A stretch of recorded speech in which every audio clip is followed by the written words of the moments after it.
thanks very much for joining me again. I'm James Curran. I'm Professor of Modern History here at Sydney University and also the International Editor at the Australian Financial Review, where I write regularly about Australia in world affairs. In the next few episodes, I'll be looking at how Australia responded to the two great defining developments which dominated Australia's international environment from the end of the Second World War until the end of the 1960s. The first of these was the coming of the Cold War to Asia, and the second, the Asian and African people's struggle for national independence. Now, in the aftermath of the Second World War, tensions arose between the Western powers and their erstwhile ally, the Soviet Union. And these antagonisms became institutionalised in the policies of confrontation and containment which defined the Cold War. The world was divided into two opposing ideological camps: the West or free world led by the United States on one side, and the East or the communist bloc led by the Soviet Union on the other. This gave shape to international politics, and it affected the whole globe, including Australia. Now, at least on the surface, the Cold War was, unlike World Wars I and II, an ideological rather than a nationalist struggle. But as I suggested to you earlier in this series, the Americans and the Russians identified their own nationalisms with these ideologies. And so the Cold War was also a struggle between the two superpower nation-states and their respective allies. Nevertheless, the ideological dimension did matter. It bound the respective alliances more firmly together, and also created fifth columns in each camp. Among the many repressed nationalities in the Soviet Union and its Eastern European Empire, as well as among Russian dissidents, there were individuals who looked to the free world to free them from communist tyranny. Likewise, the communist parties in the Western countries were potential enemies within the gate. In Australia, one Communist Party leader declared in 1948, he said, "If Australia was involved in a war with the Soviet Union, it would be a war between Soviet Russia and American and British imperialism. And in that case, he said, we, that is Australian communists, would fight on the side of the Soviet Union." At least two Communist Party members or sympathisers in the External Affairs Department, what the Department of Foreign Affairs was called in those days, provided copies of secret Australian and British documents to the KGB reps in the Soviet embassy in Canberra. The other major development of this period, which I will deal with in a later episode, is of course the struggle of the Asian and African peoples to free themselves from European imperial hegemony. And this also had important consequences for Australia and its foreign and defence policy. And as we'll see in that episode, the realisation of the Asian, especially Southeast Asian people's ambitions for national independence has had a lasting effect on Australia's relations with the region. The immediate impact on Australia was disturbing.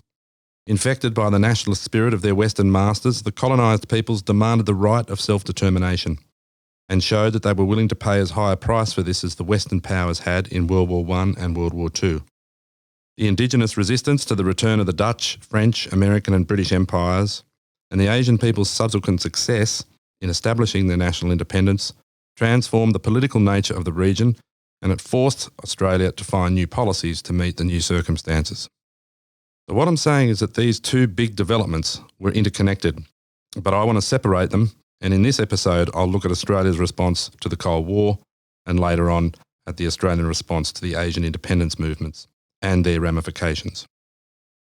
So let's look now at how Australia reacted to the global Cold War and how the Australian government related to use Prime Minister Robert Menzies' phrase, its great and powerful friends, especially the United States.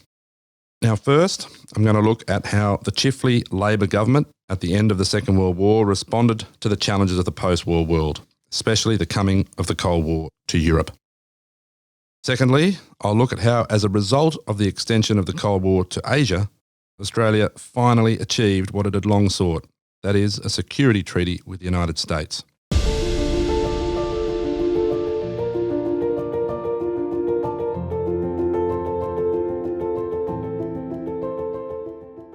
The Chifley Labor government and the onset of the Cold War. Now, the Pacific War, especially Japan's downward thrust to Australia's borders and Britain's failure to send a fleet to Singapore, made a great impact on Australia. In its aftermath, the Chifley Labor government was centrally concerned to protect Australia from a possible resurgence of Japanese imperialism. The Australian authorities had been dismayed by the ease with which the Japanese had been able to conquer the British, French, Dutch, Portuguese and American empires in the region. These would-be Western bulwarks against Asian threats had fallen like ninepins before the Japanese military onslaught. So the Australian government's initial post-war plan was to create a string of naval and air bases in the islands to the north and northeast of the continent, from the Dutch East Indies, as it was known, through Portuguese Timor to French New Caledonia. Australia's territory in New Guinea would be the anchor part for this rampart wall. None of the powers concerned were, however, willing to allow the Australians to set up these bases. And Britain was not willing to use its influence to persuade them, and so the first strategy never got off the ground. As the end of the war drew near, the Australian government became agitated about the failure of its great power allies to consult about the peace terms, and therefore about Australia's Pacific security. At the Cairo conference in December 1943, when Churchill, Franklin Roosevelt and the Chinese leader Chiang Kai-shek announced the peace terms for the Pacific, the Australians heard about their decisions from the press. The Australians were further alarmed by the American Navy's public declaration that the United States intended after the war to keep the great naval base it had built on Manus Island, which was part of Australia's mandated territory. Now, in retaliation, Dr. Herbert Vere Evatt, then Australia's Minister for External Affairs, without informing the British or the Americans, held a conference with his New Zealand counterpart. What came from it was the so-called Anzac Agreement, where the Australians and New Zealanders set out their claims to participate in the peacemaking and their proposals for the security and welfare of the Southwest Pacific. That agreement challenged the Americans head-on. It denied that any country had the right to retain bases on Australian or New Zealand territory after the war. And Canberra and Wellington asserted their joint responsibility for what they called regional zones of defence comprising the Southwest and South Pacific. That was to extend through an arc of islands north and northeast of Australia to Western Samoa and the Cook Islands. In essence, it was basically a reaffirmation of the Australian colonies' Pacific policy at the end of the 19th century, because, as the British High Commissioner in Canberra observed of the Anzac Pact, he said, it amounted to a proposal to establish a Monroe Doctrine for the South Pacific. Furthermore, the Anzac Agreement called on the US and UK and other European powers with colonies in the region to meet in conference to discuss the security and welfare of these islands. But once again, Australia was rebuffed. The Americans resented the criticism and were highly indignant at the smaller powers' presumption, and they would not participate in a conference based on the Anzac Agreement. All of Australia's efforts to influence its great allies proved futile. As Evatt told the American diplomat in Canberra, he said Australia felt very much alone in the Pacific. During the next 4 years, the Australian government went to great lengths in trying to secure itself against the revival of Japanese militarism. Firstly, by trying to establish a defence alliance or arrangement with Britain and New Zealand, but most importantly the United States. And secondly, by trying to ensure that through the peace treaty, Japan would be permanently disarmed. In early 1946, the Australian, New Zealand and British leaders meeting in London agreed that they should try to persuade the United States to join them in a defence alliance for the Pacific. As the Second World War had shown, only American power was adequate to guarantee Australia's security. And for this purpose, Evatt made many trips to the United States. In his desperate efforts to obtain some kind of promise of aid from America, he first sought a mutual defence alliance. When that was knocked back, he sought an agreement for mutual use of bases in the Pacific, which would warn possible enemies that there was tacit cooperation between the United States and the British Commonwealth. When that failed, he sought a presidential statement of support, but that too went the way of all the previous efforts. The Americans saw no point in taking on commitments in the South Pacific when they had no interests and saw no threat. Japan, under their control, was no longer a source of anxiety. As time went by, though, what concerned the Americans more and more was Soviet expansionism in Northeast Asia. In dealing with post-war Japan, Britain and New Zealand had agreed that Australia should represent the British Commonwealth on the Far Eastern Commission in Washington and on the Allied Council in Tokyo. These were the two bodies established to guide the demilitarisation and the democratisation of Japan. They recognised that since Australia carried the risks for the region, it should have the responsibility. Once again, however, Evatt found his objectives frustrated.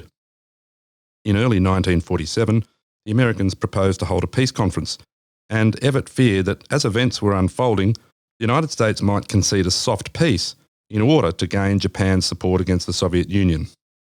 And so Evatt was most anxious that the conference be held without delay. But by the end of that year, the United States had changed its mind, fearing that a conference with Russia present would be an embarrassment. Washington believed it needed a longer period to bring the Japanese on side in the global struggle with the Soviet Union. Evatt was infuriated. So the coming of the Cold War was, from Australia's point of view, an obstacle to achieving its security aims. So in January 1948, when the British government approached all the Commonwealth Prime Ministers to ask for their support for a Western Union aimed at containing the Soviet Union in Europe, Australia was the only government to refuse its assent. Explaining its objections, the Australian government took its stand on the liberal internationalist principles of the United Nations Charter. It maintained that an anti-Soviet pact would be contrary to the collective security principle of the Charter. It would be a return to selfish alliances and power politics. Such a scheme for Australia represented a return to diplomacy based on strategy and expediency rather than justice. It would have the effect of confirming Soviet suspicions of the West and consolidate the bipolarity which endangered world peace. Now, Evatt had taken a prominent role in the making of the United Nations Charter. While undoubtedly his judicial background made him sympathetic to the liberal international principles underpinning it, remember, he played a part in the framing of the Universal Declaration of Human Rights. It was also the case that his major interest at the San Francisco Conference was to enhance the position of the lesser powers as opposed to the greater powers. Indeed, he maintained that great powers were the instruments of power politics and the cause of war. And therefore, if the lesser powers had more say in the world body, then justice and peace would have a better chance. Now, that hostility to great powers is not an intrinsic part of liberal internationalist theory. Evatt's attitude could perhaps be seen as a reaction to the difficulties he had encountered in dealing with the great powers on questions of the Japanese peace and Australia's security. It's also worth noting that in their reply to this British invitation, the Australians blamed the Americans rather than the British for this initiative. What I would argue is that the Australian government's liberal internationalist argument against the British proposal sounds a bit hollow. Just because a government uses liberal international type language does not mean that it is describing their motives. So what's the problem with the Australian arguments? Why should we not accept face value the claims that they're taking their stand in defence of the UN Charter? Well, let's deal with three issues. Firstly, the attack on the great powers. Why should we accept the Australian government view that Britain and the US were violating the principles of the UN? Because Britain and the US, along with Canada and the smaller Western European powers, asserted that this Western Union, if you like, NATO, North Atlantic Treaty Organisation, that this was necessary in order to defend these very principles against a new totalitarian aggressor, that is, the Soviet Union. Secondly, remember, Evatt had no compunction whatsoever about seeking a partisan alliance for the protection of Australian interests in the Pacific. Indeed, he'd worked feverishly for that end in 1946 and 1947.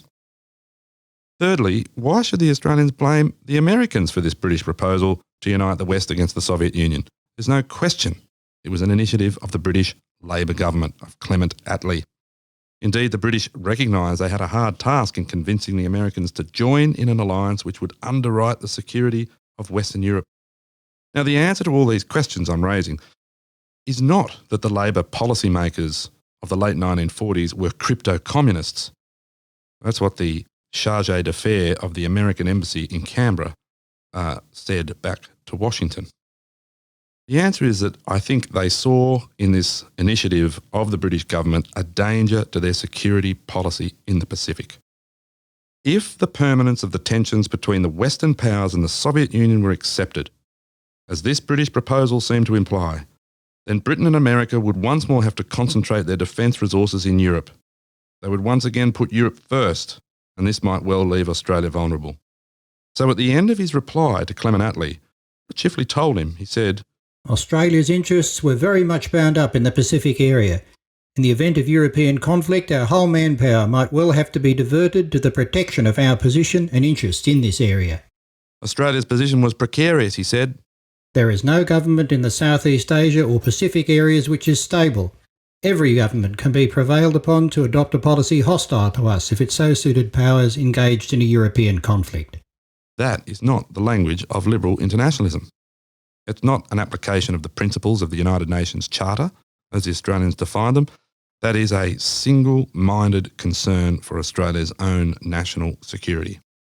Now, by the end of 1948, the Australians had reconsidered their position.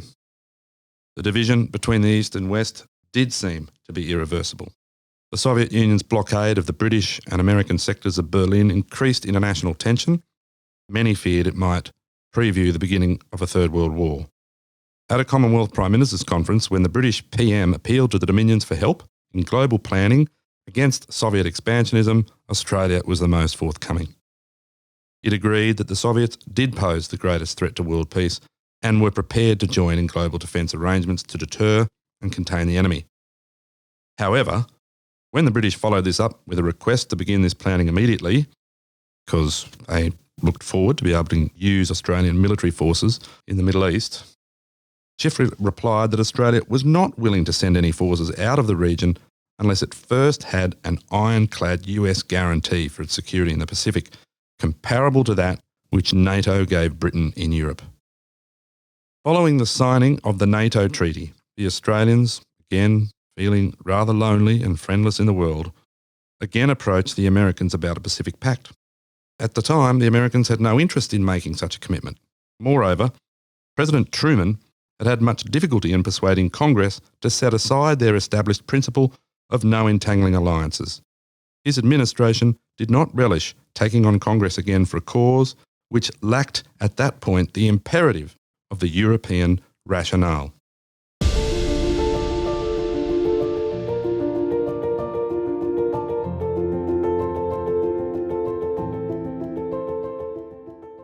Now let's move on to the signing of the ANZUS Pact, a matter of enduring significance for Australian foreign and defence policy. The ANZUS Treaty, which was signed in September 1951, was negotiated by the Menzies Liberal Country Party government that came to power in December of 1949. Their success was not due to superior diplomacy, but to dramatic international developments. In 1949, the Chinese Communist Revolution had triumphed.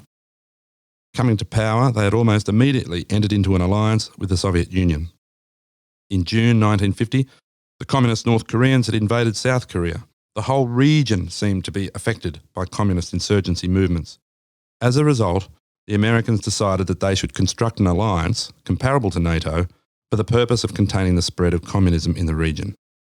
And initially, they had in mind uniting the island nations of the east coast of Asia, that is, Japan, the Philippines, Australia and New Zealand, and even possibly Indonesia, which had just won its independence from the Dutch. But they found that these countries were still too suspicious of Japan, and Australia suspicious of Indonesia, to make this feasible. Consequently, the Americans settled for bilateral, and in the case of Australia and New Zealand, a trilateral alliance. Now, the central provision of the ANZUS Treaty, which was signed in September 1951, is to be found in Article 4, which states that the parties will recognise that an armed attack on any one of the signatories would be regarded as dangerous to the peace and safety of all, and that they would act to meet the common danger in accordance with their constitutional processes. It also provided for the establishment of a council of the parties' foreign ministers which could meet to discuss common problems and issues. What Percy Spender, Australia's chief negotiator, had failed to achieve, however, was access to America's global planning. Australia had been alarmed that they had given priority to Europe. It was Spender's hope to use the treaty to gain access to Pentagon global planning and decision-making. The Americans would have none of it. The US would not allow small allies to complicate processes and policies for which it was responsible, and Australia had to make do with what the Americans offered. But what had been achieved was what Australian leaders from Deakin through Lyons to Chifley had desired, namely a public commitment by the US to Australian security. Let me make three general points about the US alliance. The first is, this is the first time that Australia and New Zealand had entered into a treaty of major significance to which the British were not also a party. Now, the British had not been sympathetic to the American plan for Far East security since it did not cover their colonies on the mainland of Asia. They tried to discourage the Americans from moving too precipitately to agree to ANZUS. And when they failed, they began to press for membership. The Churchill government saw Britain's exclusion as a blow to its imperial prestige. The Americans would not agree, and so the Australians, while in accord with their traditional ties to Britain would have been willing to include it, had no choice but to go along with the Americans. As we've already seen with the Chifley Labor government, it was America's protection which was vital to Australian survival. So even the British raised patriot feelings and traditional ties could be sacrificed for this. The second general point is the consensus in the Australian political community that ANZUS is a good thing. And from the beginning, this was the case. The Australian government, as part of the price for the treaty, had to agree, even if reluctantly, to a soft peace for Japan. But when the two treaties came before Parliament for ratification, the Labor Party joined the government in supporting the ANZUS treaty, but it voted against the Japanese peace treaty. At no time has any political party advocated the abrogation of the ANZUS treaty. Australia could not contemplate following New Zealand and risking, as New Zealand did, its membership in the alliance by refusing to allow nuclear-powered or armed ships to enter its ports. ANZUS has become the sacred cow of Australian foreign policy. There have been some arguments about how it should be understood and what concessions Australia needed to make to the US as its great power protector, and those arguments are ongoing. But for more than 70 years, under many different circumstances and different governments, it has remained an unquestionable first principle of Australia's foreign policy. But bear this in mind, the third point. It might be asked, what does ANZUS mean for Australia? John Foster Dulles, America's chief negotiator of the treaty at the end of the process, wrote to General Douglas MacArthur in Tokyo that the US, he said, under the terms of ANZUS could discharge its obligations in any way and in any area that it sees fit. That is, he didn't see it, that it bound America to take any action to come to Australia's assistance under any given circumstance. Certainly, as we'll see later in this series, Australian governments on not a few occasions have felt let down and ignored by the Americans when issues vital to Australia's regional security were at stake. So what then has been the value of the alliance to Australia? I suppose the answer to that question would have to be that it has been a symbol or a sign to the region that Australia has a special relationship to the United States and that should be taken into account in any hostile attitude or action which might be contemplated.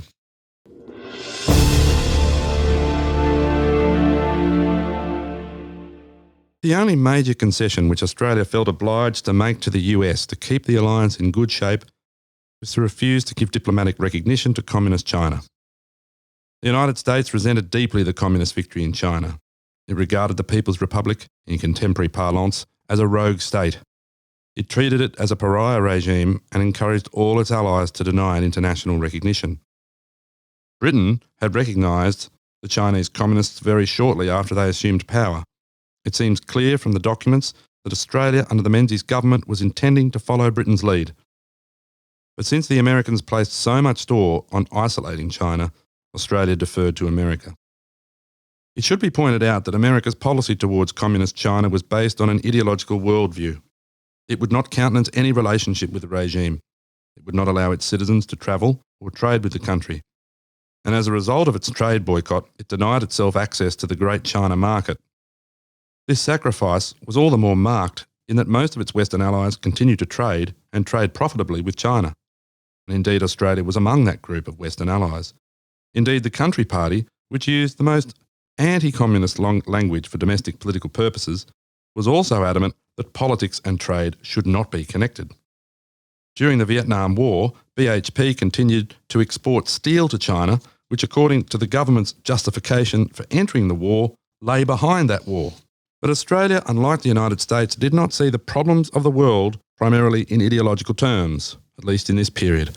Menzies might make speeches about Christ and the Antichrist, but he was quite the opportunist in his defence policy.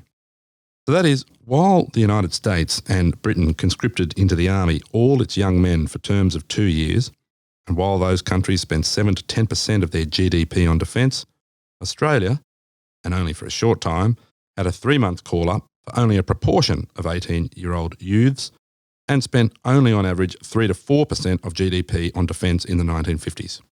Since its great and powerful friends, as Menzies referred to Britain and America, since they, for their own reasons, were protecting the region, and thereby Australia from any possible aggression, Australia had no need to provide in a serious way for its own defence. It was willing to make a modest contribution to forward defence in cooperation with its allies, but it saw no need to sacrifice internal development for defence build-ups, even though its great and powerful friends complained, often, that Australia was not pulling its weight in Western defence. One of the major tasks for Australian diplomacy and strategy was to try to bridge differences over policy, such as the acceptance of the 1954 Vietnam Accords, by which the French agreed to a division of Vietnam. The Americans, seeing this as another victory for communism, were unwilling to concede even the North to Ho Chi Minh and his communist peasants. The British, on the other hand, saw it as the only possible resolution of the problem. Australia tried to stand in the middle, though it was most embarrassing when the great and powerful friends disagreed. Australia was the greatest enthusiast for an American proposal which was to form a Southeast Asian alliance that would supposedly hold the line against further communist advances in the region. Australia saw at last that their great and powerful friends were linking their respective security spheres, America in the Western Pacific and Britain in Southeast Asia, so the two sides of the northern frontier were being brought together. But the Southeast Asian Treaty Organisation, or SEATO, was, however, as the Chinese dubbed it, something of a paper tiger. It was in no sense a regional alliance. It did not include major regional partners such as Indonesia. Of its members, 3 were Western powers from outside the region. France had had its fingers burnt and had no further serious interest in the region. Britain's own limits were becoming clear, and when the first challenge came in South Vietnam, it opted not to participate in that war. Pakistan, though remote from the region, was admitted in order to give the organisation a more Asian look to it, but that is all it offered. Thailand and the Philippines were small client states of the US. Australia and New Zealand were, even if within the region, Western powers, and their power was quite small. The US, which did not belong to the region alone, gave substance to the treaty. Actions were taken in SEATO's name, but only 3 or 4 members supported those actions. It's difficult to see what SEATO added to the security of the region, apart from the appearance of a collective resistance to communism. But it did remain formally in being until the mid-1970s. By the end of the 1950s, Australia had a sense that in the future they could not expect effective help from Britain in the case of a major threat to their territory. Everything would depend on the US. And to this end, the Australians reorganised their military structures and armaments to fit those of the US armed forces. It was in association with those forces that they saw the pattern of their future defence. Furthermore, they saw the need to integrate America's defence needs with Australia, so that American authorities would come to see the defence of Australia as being assimilated to the defence of America. In the 1960s, they therefore welcomed American proposals to establish intelligence facilities on Australian soil. In 1962, the Menzies government approved the setting up at North West Cape in Western Australia was known as a Very Low Frequency, or VLF, naval communications station, which was able to transmit orders to Polaris-armed submarines in the Indian Ocean. Later, 2 further stations were established. One at Woomera was connected to the American satellites which gave early warning of missile attacks, and the other, at Pine Gap near Alice Springs, was connected to orbiting satellites which collected Soviet and Chinese radio transmissions. So looking back, we can see how Australians at the end of the Second World War continued their efforts to obtain great power protection against possible threats from Asia, firstly Japan and then Communist China. By the accidents of the Cold War, Australia had received the kind of protection it had long sought. It appreciated as a result of the Second World War experience that only a US defence arrangement or alliance would be adequate. And it was for this reason that the Menzies government was willing, when the Americans offered them the opportunity, to join in an alliance without the participation of Britain. That said, it must be admitted that British mass nationalism still defined public culture. And during the 1950s, the Australian governments remained much more intimately bound to Great Britain than to the United States. And this was true of foreign and defence policy. Britain was still, even if a fading, world power. In its endeavours to put down the communist insurgency in Malaya, it had stationed a greater military force in the region than at any previous time in its history. And it had little price to pay for it. But Britain's humiliation over the Suez Canal crisis in 1956 raised serious questions about its international standing and its future as its empire disappeared. Britain's decision to apply for membership of the European Economic Community from 1961 to 63, remember that was the one where the French President Charles de Gaulle said, "No, you're not able to enter." But this was a decisive point for Australian awareness of the need to rethink its identity and its future. It was not the loss of British markets that caused this painful reappraisal. Rather, it was Britain's decision to turn its back on the worldwide British community and seek its destiny in Europe. This, like all the previous failures to make the idea of one British world work, could not be explained away or be solved by better communications or consultations or Australian Prime Ministers beating a path to London asking them to set up more consultative councils. There was an absoluteness about that British decision to enter Europe which could not be misinterpreted. Faced with this, Australia began to remake itself. America increasingly was its West. And certainly the alliance was the first consideration for Australia's foreign and defence policy. But even more, the collapse of the British race ideal caused Australia to become more preoccupied and in new ways with its region. In the next episode, as I said, we're going to look at another key ingredient in this period, and that is how Australia responded to the Asian national independence movements in the context of the Cold War. Thanks for listening. I'd also like to acknowledge the Indigenous peoples for over 60,000 years who lived on, loved and dreamt about the lands on which I am speaking today, and I pay my respects to their present and future successors who continue to embody their affection for Australia and their enthusiasm for its well-being.